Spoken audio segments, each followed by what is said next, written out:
En Colombia se ha vivido un conflicto armado por más de 60 años. Según el Centro Nacional de Memoria Histórica, por lo menos 80.000 personas han sido víctimas de desaparición forzada.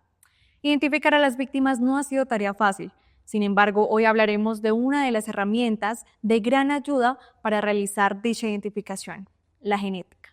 Hoy nos acompaña Giselle Vargas, quien es bacterióloga y laboratorista clínico con posgrado en ciencias forenses y técnica probatoria, quien se desempeña como perito forense por más de 9 años y con quien hablaremos de la genética y cómo ha sido prioridad para contribuir al restablecimiento de los derechos a la búsqueda, a la verdad y sobre todo a la construcción de paz. Bienvenida, Giselle, es un gusto para nosotros tenerte aquí. Estefanía, muchas gracias por la invitación. Realmente para mí es muy importante que las personas se acerquen cada vez un poquito más al mundo de la genética forense. Bueno, Giselle, me gustaría empezar por una pregunta muy importante y es, ¿conocemos el número preciso de personas desaparecidas por el conflicto armado en Colombia? Sí, Estefanía, el universo en construcción de personas desaparecidas es de 111.640. Okay. Cabe aclarar que esta cifra corresponde a los desaparecidos únicamente en el marco del conflicto armado y pues esta es la cifra que publica la Unidad de Búsqueda de Personas Dadas por Desaparecidas. Ok, teniendo en cuenta toda esta búsqueda y todo este hallazgo, ¿en qué lugares inician la búsqueda? Bueno, pues existe un Registro Nacional de Desaparecidos, que es como un sistema interinstitucional y nacional, donde el objetivo principal pues es encontrar y contribuir a la búsqueda de todos estos cuerpos, también de personas desaparecidas y poder hacer el seguimiento de los casos. Entonces allí hay un registro de fosas, de cementerios ilegales y sepulturas que han sido referenciadas por diferentes personas y organizaciones de derechos humanos y del Estado. Entonces, principalmente allí es donde se empiezan a dar esas búsquedas. Bueno, Giselle, ¿y qué tan difícil puede ser el hallazgo o la identificación de estos cuerpos? Realmente, pues esta es una tarea que no es nada fácil. Se habla de que se van a necesitar al menos 3 o 4 generaciones de peritos para poder resolver todos estos casos. Y aún así, pues va a haber muchos casos que no se van a poder resolver nunca porque pues recordemos que muchos de estos cuerpos han sido incinerados, desmembrados y lanzados a ríos, entonces pues realmente nunca se van a poder recuperar. Adicionalmente, también hay otro porcentaje de casos en donde sí se encuentra el perfil genético de estos cuerpos y lo que hace falta es el perfil genético de las muestras de referencia, es decir, de los familiares o de las personas que buscan. Es por eso también que hace poco la Unidad de Búsqueda de Personas Desaparecidas lanzó un programa que se llama Búsqueda Inversa, en donde lo que buscan realmente pues es que estas personas vayan y se tomen muestras para poder empezar a hacer estos cotejos genéticos. Ok, cuéntanos en este momento qué está haciendo el gobierno en pro de resolver esta problemática.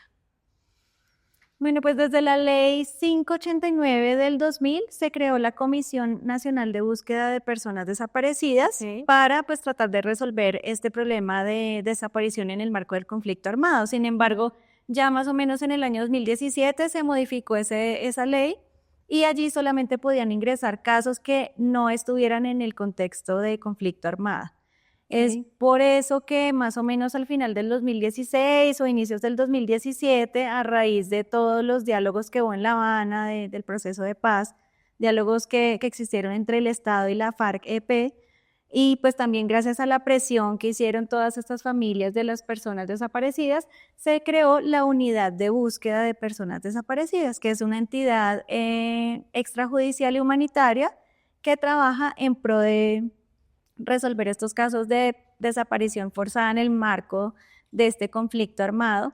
Y pues allí hay muchas otras organizaciones involucradas, como por ejemplo la Fiscalía, está la Comisión Nacional de la Verdad, está el Centro de Memoria Histórica, está la JEP, está también Fiscalía y el Instituto Nacional de Medicina Legal. Bueno, nos cuentas en este momento entonces cuál es el trabajo de las áreas que nos acabas de mencionar. Yo quisiera que nos contaras entonces qué labor desempeña la genética dentro de esta gran problemática. Bueno, pues como te mencioné, una de las instituciones que hacen una parte importante allí de este trabajo pues es el Instituto Nacional de Medicina Legal. Entonces allí ellos cuentan con diferentes laboratorios, dentro de los cuales está el laboratorio de genética.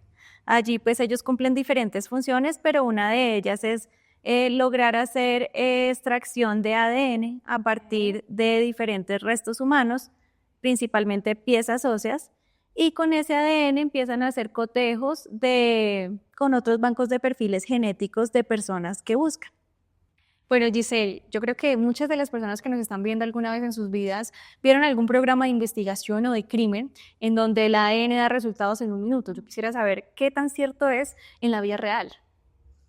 No, pues realmente sí existen varios avances tecnológicos que han ayudado a mejorar estos tiempos y la calidad de los resultados, pero realmente el trabajo sigue siendo bastante complejo. Si quieres, permíteme y yo te muestro más o menos cómo es el flujo de trabajo.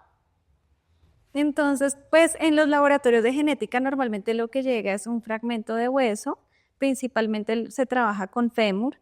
De allí se toma un fragmento de más o menos 2 o 3 centímetros y se empieza a limpiar, porque recordemos que pues estos huesos van a venir llenos de tierra, Claro que sí, de hongos, de bacterias, bueno, en fin. Entonces ya una vez está limpio, se empieza a fragmentar y estos fragmentos de hueso se ponen en un contenedor metálico que contiene también una esfera metálica. Y este contenedor se va a poner en un equipo como este que se llama Tissuelizer 3. Entonces tú vas a poner acá ese contenedor metálico y por medio de esta pantalla tú seleccionas un programa de velocidad de agitación y más o menos en unos 10 minutos el equipo lo que va a hacer es empezar a mover ese contenedor a una velocidad súper grande y esa esfera metálica que se encuentra allí lo que va a hacer es empezar a romper ese hueso. Más o menos en unos 5 o 10 minutos el equipo te va a entregar ese hueso ya totalmente hecho polvo. Entonces ya una vez tú tienes ese tubito con el hueso pulverizado, debes hacer también otros procesos químicos para poder tener ese hueso en una fase acuosa. Entonces luego de que ya tú tienes ese tubito en una fase acuosa, lo que haces es colocarlo en un equipo como este que se llama KiaCube Connect. Allí entonces colocas la muestra, colocas también unos reactivos, unas puntas y el equipo va a empezar a hacer movimientos de agitación, calentamiento, centrifugación y va a empezar a agregar una serie de reactivos para más o menos en un tiempo de 30 a 40 minutos entregarte a ti un tubito con el ADN ya extraído de esa muestra de ese hueso. Cuando tú ya tienes ese ADN extraído en un tubito, lo que haces es utilizar un kit como estos que lo que te va a permitir es hacer el análisis genético de esa muestra que se encuentra allí y poder empezar a hacer cotejos con un banco de perfiles genéticos de personas que buscan. Entonces así es como se hace toda la tarea. Bueno, Giselle, es un gran proceso, ¿no? Yo quisiera saber si hay alguna normatividad que se va a cumplir para hacer todo lo que acabas de mencionar.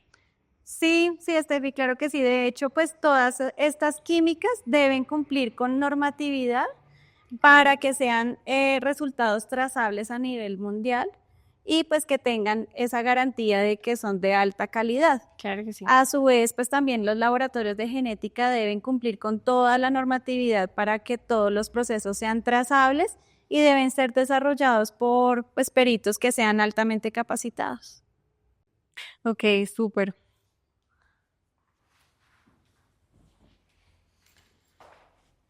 Bueno, Giselle, sin duda alguna es un gran trabajo, es de bastante responsabilidad, sobre todo también para las personas que están esperando sus resultados, ¿no? Esas familias que están a la espera, es un trabajo realmente de admirar.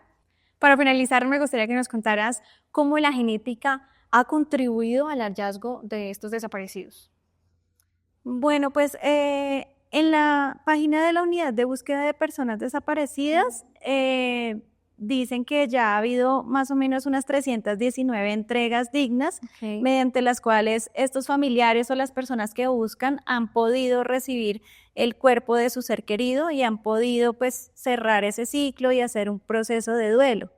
Y pues gratamente también se han encontrado aproximadamente 13 personas vivas. Entonces pues aparentemente pues estas cifras pueden ser muy pequeñas, pero realmente para estas personas lo es todo. Lo es todo completamente. Sí. Claro que sí, doctora, sin duda alguna es un trabajo muy importante, como ya lo mencionábamos. De verdad agradecemos este espacio, que nos contaras la importancia de la genética dentro del conflicto armado en Colombia, ¿no? Porque a veces no tenemos en cuenta estas herramientas que han sido tan importantes para este tipo de búsquedas. Gracias por tu espacio. Me gustaría, para finalizar, que dieras unas palabras a esas personas que hacen posible esto día a día. Vale, pues primero quisiera también resaltar que estas cifras que te di anteriormente no solamente corresponden a entregas realizadas o a soluciones que se hayan encontrado con la ayuda de la genética, sino que también esto es una tarea interdisciplinaria en donde intervienen otras ciencias como la antropología forense, la odontología forense y demás. Entonces, pues simplemente a todas estas personas que hacen parte de estas investigaciones, lo único que puedo decirles es como expresarles un total agradecimiento por esta labor y no solamente a estos peritos, sino también a todas las personas que están detrás del desarrollo de toda esta tecnología y toda esta química para poder hacer posibles estos estudios y por supuesto también a todas las personas que hacen parte de estas organizaciones que aportan cada día un granito de arena para resolver estas problemáticas. Giselle, muchas gracias por tu espacio. Ha sido un placer tenerte. Gracias, Estefanía.